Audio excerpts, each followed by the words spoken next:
Hello friends, नमस्कार। मैं S K Singh. Welcome to GSC academy.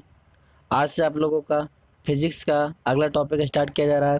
मैं मतलब उसी टॉपिक को आगे हम ले जा रहे हैं, यूनिट एंड डायमेंशन को आगे हम बढ़ाते हुए।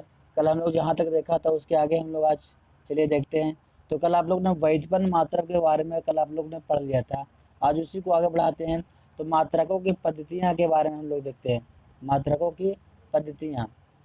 तो सिस्टम ऑफ यूनिट तो भौतिक राशियों को मापने के लिए चार पत्ती प्रचलित है। कितने पत्ती? चार पत्ती प्रचलित है। कितनी पत्तियां? चार पत्तियां प्रचलित है। पहला क्या है? CGS पत्ती। CGS पत्ती। तो CGS पत्ती किसे कहते हैं? चलिए आइए हम लोग समझते हैं इसको आराम से। CGS पत्ती क्या है? तो कल आप लोग को सिखाए थे LMT, सिखाए थे, याद होगा। LMT, L से लेंथ, M से मास और T से टाइम। तो चलिए अब इसी इसी को तीन को लेकर के हम CGS से समझ जाएंगे। CGS यूनिट क्या है? CGS यूनिट क्या है? तो देखिए, लंबाई को सेंटीमीटर में, द्रव्यमान को ग्राम में और समय को सेकंड में व्यक्त किया जाता है। इसी को CGS पद्धति कहते हैं। आशा करता हूँ बच्चे लोग समझ में आया होगा। फिर से को रिपीट करता हूँ कि लंबाई को सेंटीमीटर में, द्रव्यमान को ग्राम में और समय को सेकंड में व्यक्त किया जाता है। इस पद्धति को ही CGS पद्धति कहा जाता है। समझ में आ गया? L से मतलब लेंथ, M का मतलब द्रव्यमान और T का मतलब टाइम होता है बच्चा। तो आशा करता हूँ समझ में आ गया हो। आगे चलते हैं। नेक्स्ट क्या है बच्चा आपके पास? क्या? एफ पी एस पद्धति। एफ पी एस पद्धति, फिर से वही बात, LMT देख लेंगे। LMT, LMT। तो LMT, तो यहाँ क्या लिखा है? F P S. तो देखिए, लंबाई को फुट में, ठीक है, द्रव्यमान को पाउंड में और समय को सेकंड में व्यक्त किया जाता है। और इस पद्धति को ही हम एफ पद्धति कहते हैं। इस पद्धति को ही हम एफ पद्धति कहते हैं। आशा करते होंगे समझ में आ गई इस पद्धति। चलिएगा आगे चलते हैं, एक बार पढ़ के यहाँ दिखाते हैं, रिपीट कर देते हैं। तो देखिए, एफ पद्धति, इसे ब्रिटिश पद्धति भी कहते हैं। क्या बोलते हैं इसको? ब्रिटिश पद्धति। सवाल पूछा गया कई बार कि ब्रिटिश पद्धति निम्न में से कौन है? तो एफ पद्धति को ब्रिटिश पद्धति भी कहते हैं। तो चलिए आगे। दूरी दूरी का मात्रक फुट, द्रव्यमान का मात्रक पाउंड और समय का मात्रक सेकंड है। इसी को बोलते हैं एफ पद्धति। हम शॉर्ट में आपको सिखाएं इस तरह से, LMT लिख करके आपको सिखाएं कि लंबाई को क्या चीज में? फुट में, और समय को द्रव्यमान को क्या चीज में? पाउंड में, ठीक है, और समय को क्या चीज में बच्चा? सेकंड में व्यक्त किया जाता है। इस पद्धति को ही LMT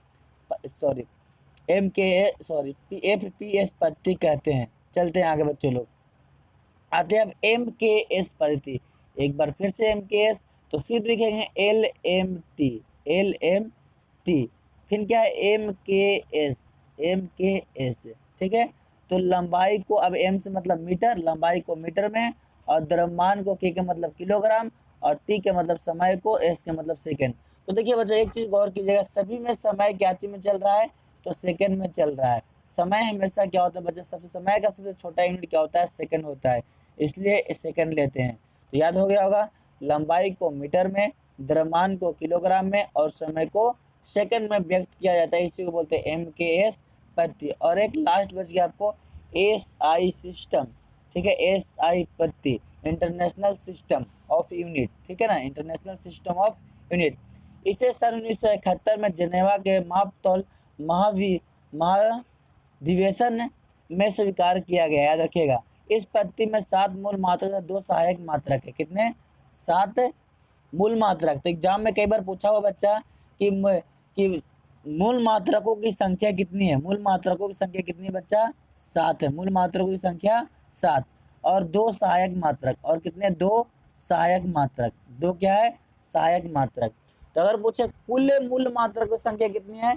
तो 9। अगर बोलेगा खाली बोलेगा मूल मात्रक की संख्या कितनी है?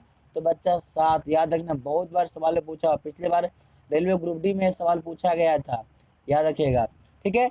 तो 7 मूल राशियां कितनी है? मूल मात्रा कितनी है? 7 है। मूल मात्रा आपका 7 है। आगे चलते हैं, कौन कौन है? और सहायक मात्रा कितने हैं? 2 हैं। तो चलिए आगे समझते हैं, पारा पारी का करके हम लोग समझते हैं आगे। तो सबसे पहला क्या है आपका मीटर, क्या चाहिए आपका मीटर, पहला क्या है मीटर, बस इतना ही समझना, बाकी को नहीं समझना है। पहला क्या हो, ज़्यादा विशेष नहीं पूछता है इसमें, तो मीटर चलिएगा। नेक्स्ट चलते हैं,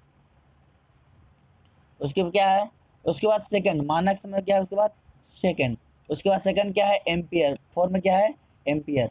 चलिएगा अगला आते हैं, फिफ्थ में क्या है केल्विन, फिर सिक्स में क्या है कैंडला। ठीक है, आगे से समझाते हैं हम लोग कैंडला। उसके बाद क्या है, उसके बाद अगला है नेक्स्ट मोल, छठा। ठीक है, तो चलिएगा, सॉरी छठा कैंडला हो गया आपके पास, और सातवें में चलो क्या हो गया मोल हो गया। चलिए आगे आते हैं नेक्स्ट। अब दो पूरक कौन कौन सी है, ऐसा ही पत्ती के साथ मूल मात्रा का अतिरिक्त दो पूरक मूल मात्रक है, एक कौन है रेडियन, एक है एस्टेरेडियन। थोड़ा सा इसको पढ़ लेते हैं, कभी कभी पूछ देता है। तो एक रेडियन वह कौन है जो वृत्त की त्रिज्या के बराबर चाप वृत्त के केंद्र पर आंतरिक करता है। तो वृत्त के केंद्र, देखिए सब फिर से एक बार समझ लीजिएगा इसको, क्या बोलता है, एक रेडियन वह कौन है जो वृत्त की त्रिज्या, जो क्या बोल रहा है वृत्त की त्रिज्या के बराबर चाप वृत्त के केंद्र पर अतिरिक्त करता है। ठीक है, अतिरिक्त उसे क्या बोलते हैं एक रेडियन कहते हैं। चलिएगा, जैसे एक वृत्त है, ये क्या है एक वृत्त है, इसका एक सेंटर होगा ना, जो वृत्त की त्रिज्या, मान लीजिए त्रिज्या ये हो गया। ठीक है, इधर से भी त्रिज्या भी हो गया, रेडियस से भी, और रेडियस से भी, एक क्या हो गया आपका चाप हो गया, एक क्या हो गया चाप, इसी चाप बोलते हैं। तो यहाँ पास बोल रहा है चाप। तो देखिए एक रेडियन वह कोण है जो वृत्त की त्रिज्या के बराबर का चाप वृत्त के केंद्र पर आंतरिक है, वृत्त के केंद्र पर आंतरिक है, इसी को बताता है स्टेरेडियन। ठीक है ना, तो ये आपका बन गया त्रिज्यखंड के बराबर हो गया है, क्या हो गया ये थीटा है, कौन बना रहा है जो भी बना रहा है। तो समझ में आ गया आशा करता हूँ। चलिए आगे चलते हैं। अब एस्टेरेडियन, एक एस्टेरेडियन वह घन कोण है जो गोले के पृष्ठ का वह भाग, गोले के पृष्ठ का वह, मान लीजिए गोला है, ठीक, गोले के पृष्ठ का वह भाग जिसका क्षेत्रफल गोले के त्रिज्या, गोले के त्रिज्या, गोले क्या त्रिज्या यहाँ से आता है, गोले के त्रिज्या के वर्ग के बराबर हो, त्रिज्या के वर्ग के बराबर हो, मतलब ये आर त्रिज्या होगा तो आर के स्क्वायर वर्ग के बराबर होता है, गोले के केंद्र पर आंतरिक करता है, गोले के केंद्र पर आंतरिक, इसे स्टेरेडियन द्वारा मापा जाता है। चलिए अब आगे आते हैं हम लोग, एक सारणी देखते हैं, एक क्या है बच्चा, यहाँ एक सारणी है, एक क्या है एक सारणी है, इसमें क्या है भौतिक राशियां हैं, ऐसा ही मात्रक और इसे ऐसे मात्रक का संकेत। ठीक है, ऐसे मात्रक का संकेत। तो सबसे पहले आते हैं लंबाई, तो लंबाई को क्या चीज नापते हैं बच्चा, तो लंबाई को हम लोग नापते हैं मीटर में, लंबाई को क्या चाहिए बच्चा मीटर में, या इंग्लिश लिखना चाहिए मीटर, लंबाई को मीटर में। अब मीटर को संकेत क्या बोलते हैं मी या तो एम बोलते हैं। चलिए आगे चलते हैं, द्रव्यमान, अगला क्या है बच्चा द्रव्यमान। तो द्रव्यमान मतलब मास, द्रव्यमान को किलोग्राम में क्या चाहिए बच्चा किलोग्राम में, यहाँ लिखा इंग्लिश में भी किलोग्राम। ठीक है, संकेत में क्या बोलते हैं केजी या किलोग्राम। ठीक है, नेक्स्ट आते हैं समय, समय को सेकंड में इसको एस बोला जाता है। ताप को केल्विन में व्यक्त किया, इन सातों को इंपॉर्टेंट, इन सातों को जरूर याद रखिएगा। ठीक है बच्चे लोग, ताप को केल्विन, ठीक है ना। आगे चलते हैं, इसको के बोलते हैं संकेत में, आगे विद्युत धारा एम्पियर, विद्युत धारा एम्पियर, इसको ए बोलते हैं बच्चा। ज्योति तीव्रता कैंडला, ज्योति तीव्रता कैंडला, संकेत में सी डी। अगला पदार्थ का परिमाण, इसको मोल में व्यक्त किया जाता है एम ओ एल ई, संकेत में मोल बोलते हैं एम ओ एल, संकेत में क्या बोलते हैं मोल। तो आशा करते हैं यहाँ तक समझ में आ गया, इन सातों जरूर याद रखिएगा, इन सातों बहुत इंपॉर्टेंट है, आपको यहाँ से एक आध सवाल आपसे पूछा जाता है। चलिए अब दो सहायक देते हैं, तो समतल घन कोण तो रेडियन होता है, संकेत में आर डी, घन कोण एस्टेरेडियन, संकेत में एसर होता है, संकेत में एसर होता है। चलिए कुछ आगे चलते हैं, ऐसा ही के कुछ पुराने मात्रकों के नए नाम। ताप को क्या चीज डिग्री सेंटीग्रेड, क्या चीज में ताप को डिग्री सेंटीग्रेड में, नया नाम डिग्री सेल्सियस, क्या बोलते हैं इसको डिग्री सेल्सियस। आवृत्ति कंपन प्रति सेकंड में पहले नापते थे, कंपन प्रति सेकंड, लेकिन अब आवृत्ति को हर्ट्ज में। ये सवाल कई बार इसके ऐसे मात्रक पूछा हुआ है कि आवृत्ति का ऐसे मात्रक क्या होता है, ये आपका इंपॉर्टेंट है, ये भी आई है। तो क्या होता है हर्ट्ज होता है, क्या होता है एच जेड। ज्योति तीव्रता कैंडला शक्ति पहले इसका होता था, लेकिन फिलहाल अब क्या अभी क्या होता है इसका, इसका क्या होता है कैंडला सी डी, केवल क्या होता है कैंडला सी डी। तो चलिए आगे चलते बच्चा। चलिए अब यहाँ पास थोड़ा सा रह गया आपके पास, थोड़ा सा दिख नहीं रहा बच्चा, थोड़ा ध्यान दीजिएगा, हम पढ़ दे रहे हैं कि 10 के विभिन्न घातों वाला प्रतीक, 10 के विभिन्न घातों वाला प्रत्येक, यहाँ से भी एक आध सवाल आपको पूछ लिया जाता है एग्जाम में बच्चा। तो देखिए ये 10 का घात हो गया बड़ा पूर्ण प्रत्यय, मतलब कि ये प्लस में, तो 10 के पावर 8 को क्या बोलते हैं एक्सा, 15 को पेप्टा, देखिए 3-3 का अंतराल में चलता है मैक्सिमम, 3-3 का अंतराल में। तो इस तरह से इसको रट लीजिएगा थोड़ा सा। देखिए ट्रिक भी होता है, ट्रिक चाहेंगे तो बता देंगे, लेकिन बार बार ट्रिक आप भूल जाइएगा। 2-3 बार इसको रिदम में आप याद कीजिएगा ना, कि 10 के पावर 18 को AXA पेप्टा 13 जीगा mega kilo hecto Deka, इस तरह से रिदम में आप सीरियल से याद कीजिएगा, याद हो जाएगा। AXA PETA 13 जीगा mega kilo hecto Deka, इस तरह से रिदम में। तो फिर से हम रिपीट करते हैं, 10 के पावर 18 को एक्सा, 15 को पेटा, 12 को टेरा, 9 को जीगा, 6 को मेगा, 3 को किलो, 2 के हेक्टो, 1 को डेका बोलते हैं। एक को क्या बोलते हैं डेका। संकेत में क्या बोलते हैं, एक्सा को ई बोलते हैं, पेटा को पी बोलते हैं, टेरा को टी, जीगा को जी, एम को मेगा को एम, किलो के हेक्टो के एच, डेका के डी है। तो चलिए ये तो आपका हो गया क्या बच्चे लोग, ये तो आपका हो गया बढ़ते क्रम में। अब चलते हैं माइनस में, ठीक है ना, ये प्लस में था, माइनस में पावर। तो 10 के पावर -18 क्या बोलते हैं बच्चों, एट्टो, क्या बोलते हैं एट्टो, एडबल्टी एट्टो, संकेत में ए, संकेत में ए। -15 फेमटो, -15 फेमटो, -12 पिको, -9 नैनो, ठीक है ना, -6 माइक्रो, ये माइक्रो का संकेत है बच्चा, ये माइक्रो का, ठीक है ना, -3 मिली, -2 सेंटी, -1 डेसी, डेसी को डी बोलते हैं, सेंटी को सी बोलते हैं। तो चलिए यहाँ तो समझ में आ गया, इसको याद जरूर कर लीजिएगा, ये इंपॉर्टेंट है वीवीआई। यहाँ से एक सवाल आपको रेलवे ग्रुप डी में आपको आने की चांसेस रहती है, 1 नंबर की, यहाँ से आपको सवाल आने की चांसेस रहती है, याद रखिएगा। चलिए आगे चलते हैं। कुछ यहाँ नोट लिखा हुआ, थोड़ा सा इसको भी, नोट को भी ध्यान देते हैं। कहता है जिस राशि के मात्रक, जिस राशि के मात्रा का नाम किसी व्यक्ति के नाम पर होता है, किसी व्यक्ति मतलब जो भी व्यक्ति के नाम पर हो, उस मात्रा का संकेत बड़ा अक्षर कैपिटल लेटर इंग्लिश में, कैपिटल लेटर तथा पूरा नाम छोटे अक्षर स्मॉल लेटर से लिखा जाता है। जैसे 4 न्यूटन, ठीक है ना, तो 4 न्यूटन बड़ा अक्षर में, 1 न्यूटन के 1 न्यूटन और 10 के पावर 5 डाइन, याद रखिएगा इंपॉर्टेंट है कि 1 न्यूटन में 10 के पावर 5 डाइन होता है। आगे चलते हैं, अंकों के बीच को,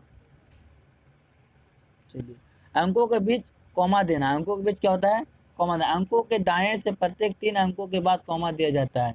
चलिए समझिए, इतना इंपॉर्टेंट नहीं है। कल बीमा निकालने के लिए हम सिखाए थे, फिर से रिपीट कर देते हैं, बीमा डायमेंशन निकालने के लिए एक बार फिर से समझा देना चाहता हूँ बच्चों लोग को मैं।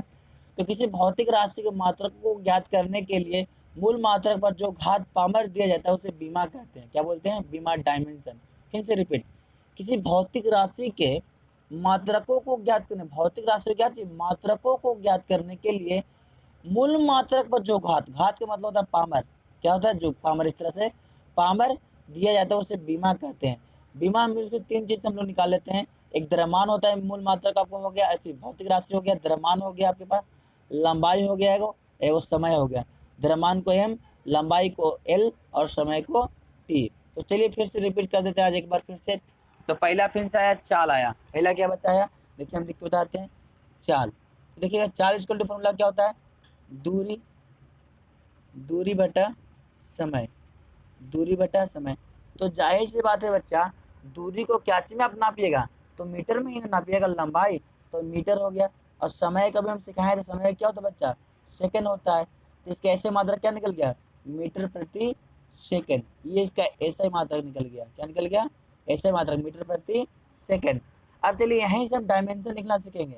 तो जाहिर सी बात है अभी हम सिखाएं क्या चीज, कि मीटर है तो लंबाई को क्या, ए मीटर है ना, तो मीटर किसको नापता है, लंबाई को नापता है, तो मीटर को एल लिख सकते हैं, ये हो गया एल।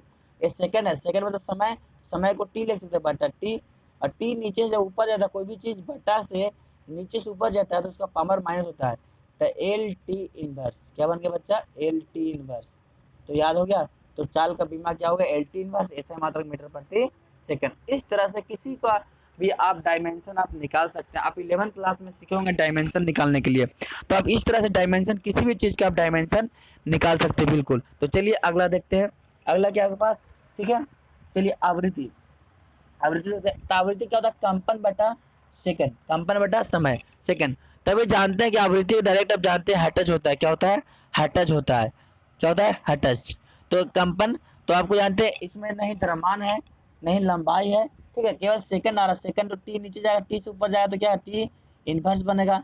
एम एल क्या लिखा है, 0 0 लिखा हुआ है यहाँ पास, एम एल 0 0, तो किसी के पावर 0 उसका मान 1, किसी के पावर 0 उसका मान 1, सिंपल सी बात है। तो क्या होगा, गुना कर देंगे तो जाओगे तो एल टी इनवर्स रह जाएगा। तो चलिए अगला आते हैं, अगला त्वरण। त्वरण इक्वल टू क्या होता है, वेग बटा समय। फिर से देखते देखिए, त्वरण वेग बटा समय। तो जानते हैं वेग क्या, भी निकाल चुके हैं वेग, ठीक है ना। तो वेग क्या होता है, विस्थापन। वेग क्या होता है, फॉर्मूला विस्थापन। तो हमको वेग को पता नहीं, वेग क्या होता है, विस्थापन, विस्थापन बटा समय, और बटा फिर एक समय बच रहा है बच्चा यहाँ पास, ये तो वेग क्या हुआ, विस्थापन बटा, विस्थापन बटा समय। तो समय ये नीचे आएगा, समय समय समय स्क्वायर, तो विस्थापन बटा समय स्क्वायर।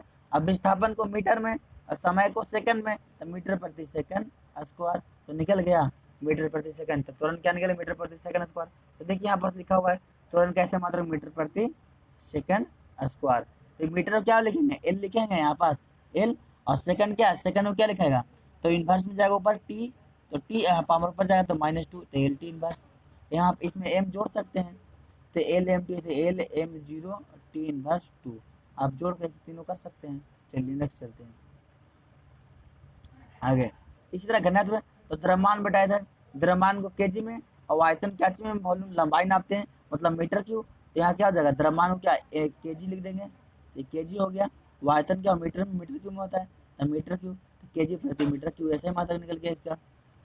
इसका डायमीटर पूछे तो द्रव्यमान को एम बोलते हैं, और इसको क्या हो गया, ये लेंथ है ना, तो L inverse 3, M L T inverse, देखिए आपस होगा करेक्ट। इसी तरह आप सभी चीज़ का आप निकाल सकते हैं। बाकी आपके लिए होमवर्क है, करके देखिएगा। भार हो गया, चलिए देखते हैं, भार हो गया, तनाव हो गया, आवेग हो गया, संवेग हो गया, कोणीय वेग हो गया, कोणीय संवेग, कोण हो गया। आगे चलते हैं, चलिएगा। यहाँ पे क्या है, बल हो गया, आयतन हो गया, दाब हो गया, कार्य हो गया, पृष्ठ तनाव, प्रतिबल। इस तरह आपका सबका फॉर्मूला लिखा हुआ है आपके पास, यहाँ लिखा हुआ है। आप फॉर्मूला देख करके अपने से वीडियो को पॉज करके अपने से इसको बना कर देखिएगा कितना आपसे समझ में आता है। तो दोस्तों आशा करता हूँ आप लोग को समझ में आया, जरूर आया होगा। और कल इस लेक्चर का, इस टॉपिक का, कि यूनिट और डायमेंशन का, कल इस लेसन का हम आप लोग को ऑब्जेक्टिव करवाऊंगा, ठीक है। ज़्यादा से ज़्यादा इस वीडियो को शेयर करें और अपने दोस्तों को बताएं, और ज़्यादा से ज़्यादा लाइक करें। अगर इस वीडियो पर नए हैं तो सब्सक्राइब करना ना भूलें, इस चैनल को सब्सक्राइब करना ना भूलें।